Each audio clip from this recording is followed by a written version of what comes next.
अब वो हालत नहीं है। हिंदुस्तान ने पिछले 5-6 सालों में अपने आप को जता दिया है कि we are at par with you and in some field we are better than you. इस चीज का उनको भी एहसास हो रहा है। लेकिन अब होता ये है कि आदमी को जब ऑलरेडी एक बना रखा है वो उन्होंने अपने दिमाग में कि हम उनसे सुपीरियर हैं, वो मानने को तैयार नहीं है। रस्सी जलने लगती है लेकिन फिर भी ऐठन वैसी बनी रहती है। This is what is the basic reason, क्योंकि भारत ने अपनी संप्रभुता को उनके सामने दिखा दिया है कि हम बेहतर हैं। आत्मनिर्भर का जब चला है भारत के अंदर, आत्मनिर्भर का सिद्धांत आपने सुना ही होगा, अभी हाल में कहा जा रहा था और उस पर कार्य भी हो रहा है।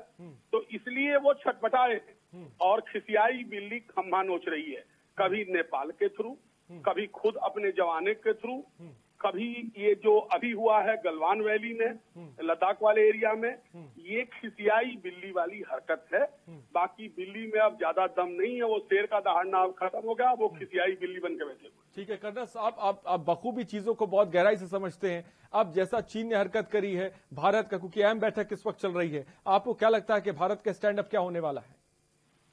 Diplomatic channel will be on, और डिप्लोमेटिक चैनल जो है उसी के थ्रू बातचीत चलेगी। अभी भी आपने सुना होगा सीनियर ऑफिसर्स की बैठक हो रही है, आपने सुना होगा एनएससी की बैठक चल रही है, आपने ये भी महसूस किया होगा कि एट द सेम टाइम हमारा जो मूविंग अप है, जो फॉरवर्ड एज पर ऑलरेडी हमारी आर्मी, यदि आम भाषा में कहें, हम उन शब्दों को इस्तेमाल नहीं करेंगे जो स्ट्रेटेजिक रीजन की वजह से जरूरी नहीं है, लेकिन इतना समझिए कि हमारी आर्मी जो है स्टेज फॉरवर्ड कर रही है। We are already in the process of any eventuality which is likely to come before अस।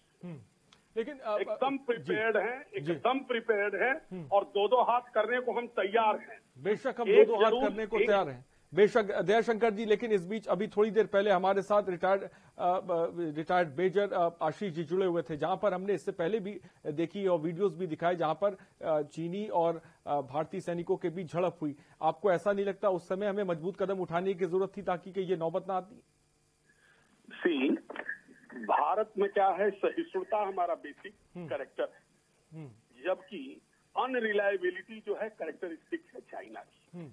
भरोसा किया गया, देखा नहीं आपने, देश के प्रधानमंत्री ने चाइना के प्रीमियर को कितनी बार बुला करके भारत के अंदर कितना सम्मान दिया, चाहे वो साउथ में हो चाहे गुजरात में हो। डिस्पाइट से जिसका जो नेचर और कैरेक्टरिस्टिक होता है वो वैसे ही रहता है। लेकिन एक अहम बात मैं जोड़ना चाहता हूँ जी, वो ये है कि जब आप डाटा उठा के देखते हैं तो उनके जो फायर पावर है वो दिखाया जा रहा है कि वर्ल्ड में तीसरा है। मेरा मानना ये है कि जो फ्रंट खुलेगा उसके ऊपर कितनी आर्टिलरी लगेगी, 100 लगेगी, 150 लगेगी, 200 लगेगी, 500 लगेगी, तो उस फ्रंट को हम एड्रेस करेंगे, पाकिस्तानी फ्रंट को भी एड्रेस करेंगे, और ज्यादा कुलबुलाहट हुई तो नेपाल को भी हम एड्रेस करेंगे। आज हमारी सामरिक शक्ति गिनती से नहीं है, ये गट्स क्या है आपके अंदर, हिंदुस्तानी सेना का जो गट्स है ना, वीरता का जो है, वो वीरता ऐसी है जो उसके पास कुछ भी नहीं होता है तो गुत्थम गुत्थम की लड़ाई बोलते हैं उसको फौज में, क्लोज क्वार्टर बैटल भी करके हम अपने मोर्चे को काबिज करते हैं और डिफेंड करते हैं उसको। ये हमारा कैरेक्टरिस्टिक है। लेकिन वो बहुत सारे हथियारों के बाद भी भाग खड़े होते हैं, ये भी आप जान लीजिए। तो इस हालात में मुझे नहीं लगता है कि किसी तरह की बहुत ज्यादा जल्दीबाजी करनी है या बहुत ज्यादा सोचने घबराने की जरूरत है। ये एक काम है रक्षा विभाग का, आपको भी अपने सैनिकों पर गर्व है, भरोसा रखिए, पूरी तैयारी है। ये सिर्फ हमारे नेतृत्व को फैसला लेना है कि क्या समस्या समय आ गया है, यदि होना है तो दो हाथ हो जाएगा, कोई दिक्कत नहीं। यानी कि कर्नल साहब ये बिल्कुल सही वक्त है, क्योंकि इस वक्त मुझे ऐसा लग रहा है कि आर्थिक स्थिति के मद्देनजर चीन ने इस तरह का कदम उठाया है। बताया आपको ना, कि खिसियाई बिल्ली खम्मा नोच रही है, ये पूरा समाज जानता है, पूरा देश जानता है। के चैनल एक इम्पोर्टेंट चैनल है, पूरा प्रदेश देख रहा है। सब लोग जानते हैं कि इस वक्त आत्मनिर्भरता शब्द के वजह से और लोकल शब्द जो इस्तेमाल हुआ है उसके वजह से चीन भिन्नाया हुआ है, और इसीलिए वो कोई न कोई ये केन प्रकारेण कोई न कोई बहाना बना के टीदिंग प्रॉब्लम इसको बोलते हैं। युद्ध के हिस्से में देखेंगे आप तो ये टीदिंग प्रॉब्लम है, नैगिंग, छोटा छोटा इधर उधर कर रहे हैं, इससे कोई बहुत बड़ा फर्क नहीं पड़ना है। यस, जो कैजुअलिटी हुई है, आई एम सो सॉरी, और इस कैजुअलिटी के बदले we should have launched a limited offensive then and there only. ये हमको करना है, अभी तक नहीं किया है तो प्लान करना चाहिए, और प्लान करके आगे भी कोई हिमाकत वो करते हैं तो तुरंत उसका जवाब देना चाहिए, चाहे उसको एयर फायर पावर से ही करना पड़े। This is what I feel. ठीक है कर्नल साहब, आप बने रहिए। इस वक्त की एक और अपडेट हम दर्शकों को बता दें, क्योंकि अब अखिलेश यादव ने, आपको बता दें, इस पूरे मामले को लेकर ट्वीट किया है। इस वक्त की बड़ी खबर हम आपको बता रहे हैं, लगातार इस खबर पे जुड़े हुए हैं। जो अब ताजा अपडेट इस वक्त हमारे पास आ रही है वो आपको बता रहे हैं।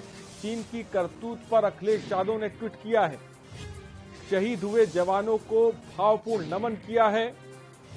अखिलेश यादव ने सरकार से की मामले में स्पष्टीकरण की अपेक्षा, ये बात अखिलेश यादव ने कही है। चीन की करतूत पर यह ट्वीट किया गया है।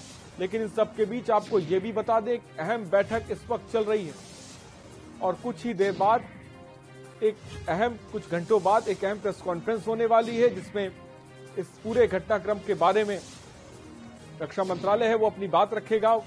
तो वो बहुत अहम प्रेस कॉन्फ्रेंस है। और इन सब के बीच ट्वीट भी हम आपको दिखा रहे हैं। गलवान वैली लद्दाख से ही चीनी मुठभेड़ में हमारे कमांडिंग अफसर और 2 सैनिकों की शहादत का समाचार मुझे मिला है। भावपूर्ण नमन मैं उनको करता हूं। सरकार ने इन हालातों में भारत चीन सीमा पर वास्तविक स्थिति के स्पष्टीकरण की अपेक्षा भी है। ये बात अखिलेश यादव ने ट्वीट के माध्यम से की है।